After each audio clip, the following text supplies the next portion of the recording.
One of the reviews that I got for the book, it's from Diane Donovan, who's a professional reviewer for the Midwest Book Review. She wrote this about my book. Girl Out of Darkness is a Southern Arizona crime thriller that takes place in the late 1980s and revolves around Deputy Pete Caldwell's investigation of a small-town woman's death.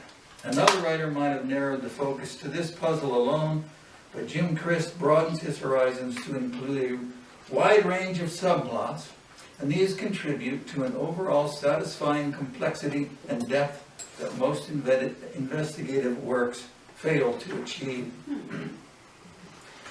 I hope you agree with her. So I'll begin. This is the beginning of the novel, and the dates that I read, you know, I'm the kind of reader that when I see a date at the beginning of a chapter, I kind of ignore it. But in this book, there are a few of those dates and times, and they're very important.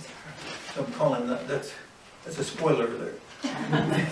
Thursday, February 16th, that's 2 days after Valentine's Day, 1984, 3:55 p.m. When they came near the woman's body on their all-terrain cycles, Elmer and Rudy Markey almost didn't stop because the crumpled mass that lay there on the granite looked like a small pile of trash that someone had dumped illegally, or like a load of laundry that had gotten away from some family in one of the houses along the ridge line, and they just hadn't made their way down to gather it up yet. But there was something not quite right about the pile. Maybe its shape, or maybe its mix of colors. And Elmer slowed down and rose off his seat for a better look. They were not unused to seeing someone hurt in an accident at their family's ranch, and their initial reaction was to help the woman. They dismounted from the Hondas, but left the engines idling and rushed toward her. They could see she was dead, though, the moment they were standing over her. Rudy's stomach began turning almost immediately, and he moved away a few steps and turned his eyes away. Elmer knelt and lifted her hand and felt for a pulse the way he'd learned in Boy Scouts. She must have fell, Elmer said. He was looking up at the balcony now. Look at that piece of railing hanging there. She must have went right through it. He heard Rudy puking and stared at him.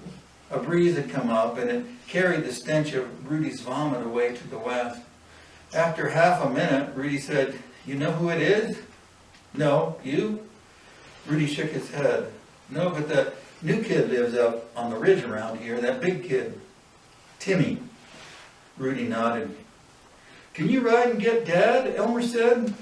After his brother managed to nod, he said, "I'm going to go up there and see if anyone is home, see if they called 911. He jogged back to his Honda and killed the engine, then went to the cut and began making his way up the steep face of the ravine. He leaned into the trail's incline and ran as fast as he could, and slipped as he changed directions at one of the switchbacks, almost falling headlong into a patch of nopal nestled there. It wasn't even 40 vertical feet to the mesa above, but he was winded when he reached the end of the climb. He paused and scanned the street for emergency vehicles, but all he saw was a plumber's work van a couple hundred feet down the street, and maybe someone moving there just where the pavement marked away to the right, or maybe just a trick of the light. He jogged to the front door and rang the bell and waited, and then rang again. When there was no answer, he knocked and waited, then turned the knob and went inside and yelled, "Anyone here?" There was a sweet, flowery smell. He could hear and then see a lightweight curtain flapping inward from an open slider across the room. He could tell it led onto the balcony he'd seen from below, and he moved toward it. The front door slammed closed with a crash behind him, and Elmer's body jerked in a paroxysm so wild he clutched his chest. When he was sure his heart was still beating, he started looking for the telephone.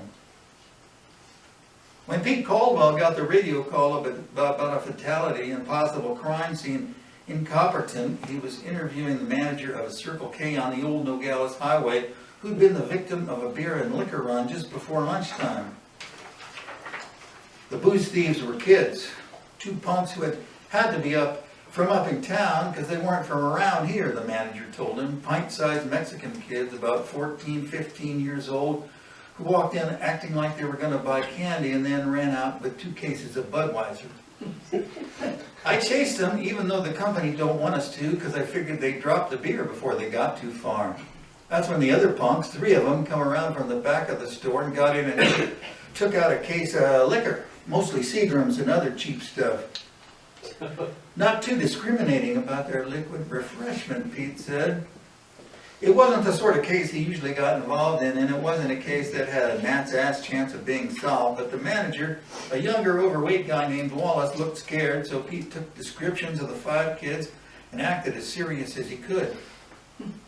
When dispatch told him to head for the Hawk Vista subdivision, he gave Wallace one of his cars and told him to call if he saw any of the suspects near the store again.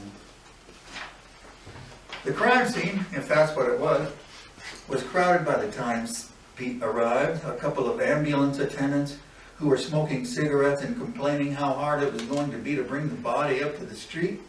A crime scene tech and a photographer from the sheriff's mobile crime unit. An assistant medical examiner who just arrived, and Deputy Cisco Hernandez, who was talking to a skinny kid in the front yard. There was also a deputy below in the wash maintaining a perimeter around the corpse from a dozen or so spectators who'd heard about the dead woman and drifted down from the neighborhood or from one of the ranches upstream. The air was suggesting evening now, cooling rapidly. So, we have our dead body. And Pete Caldwell arrived